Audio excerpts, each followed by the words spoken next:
शरद पवारांच्या राष्ट्रवादीचे नेते हे अजित पवारांच्या भेटीसाठी पोहोचले आहेत.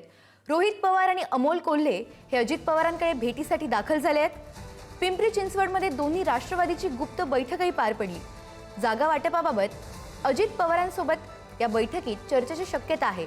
दरम्यान राजकारणात काहीही होऊ शकतं असं वक्तव्य अमोल कोल्हेंनी केलंय. याबद्दलच अधिकचे तपशील देण्यासाठी आपले प्रतिनिधी ज्ञानेश्वर चौतमा आपल्यासोबत आहेत. ज्ञानेश्वर,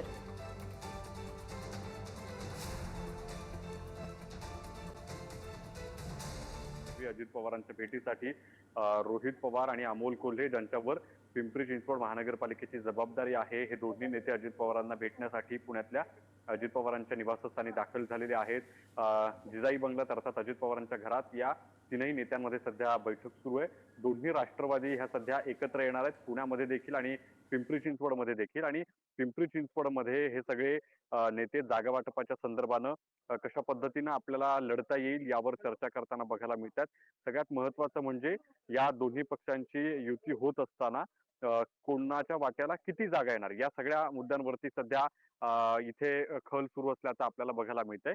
ही आपल्याला दृश्यांमध्ये जी समोर दिसते ती रोहित पवार यांची असलेली गाडी आहे आणि हा समोर जो आपण पाहतोय तो अजित पवार यांचा बंगला आहे. आणि याच बंगल्यात हे सगळे जे नेते आहेत ते सध्या जागा वाटपाच्या संदर्भानं चर्चा करताना आपल्याला बघायला मिळतात. आज दिवसभर अजित पवार हे याच परिसरामध्ये त्यांच्या पक्ष कार्यालयामध्ये होते आणि पक्ष कार्यालयात त्यांनी पुणे, पिंपरी चिंचवड आणि एकूणच महानगरपालिकांच्या अनुषंगाने वेगवेगळ्या कार्यकर्त्यांसोबत भेटी घेतल्या, चर्चा केल्या. आणि आता रात्री देखील ही सगळी खलबत जी आहे ती या ठिकाणी सुरू असल्याचा बैठकांच्या फेऱ्या या ठिकाणी सुरू आहेत. दोन राष्ट्रवादी आपल्याला पद्धतीनं एकत्र येताना बघायला मिळणार आहेत आणि त्याची दोन पवार कुटुंबातले दोन महत्वाचे नेते एकत्र आल्याची ही तशी पहिली घडामोड आहे. यापूर्वी हे टोकाची एकमेकांवर टीका करणारे नेते समोरासमोर आले तरी बोलायला तयार नव्हते. मात्र आता हे दोन पवार कुटुंबीय, शरद पवारांच्या राष्ट्रवादीतले रोहित पवार असतील किंवा अजित पवार, हे दोन्ही नेते एकत्र बसून त्यांच्या निवासस्थानात जागा वाटपावर चर्चा करताना आपल्याला बघायला मिळतात.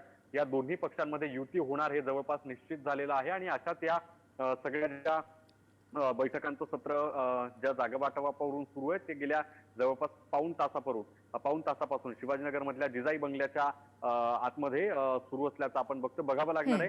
या सगळ्या बैठकीअंती किती जागा कोणाला मिळतात, अर्थात शरद पवारांची राष्ट्रवादी किती जागा लढते आणि अजित पवारांची राष्ट्रवादी किती जागा लढते. नक्कीच ज्ञानेश्वर, आता या बैठकीत काय निर्णय होतो ते बघणं महत्वाचं असेल. धन्यवाद आपण दिलेल्या सविस्तर माहितीसाठी.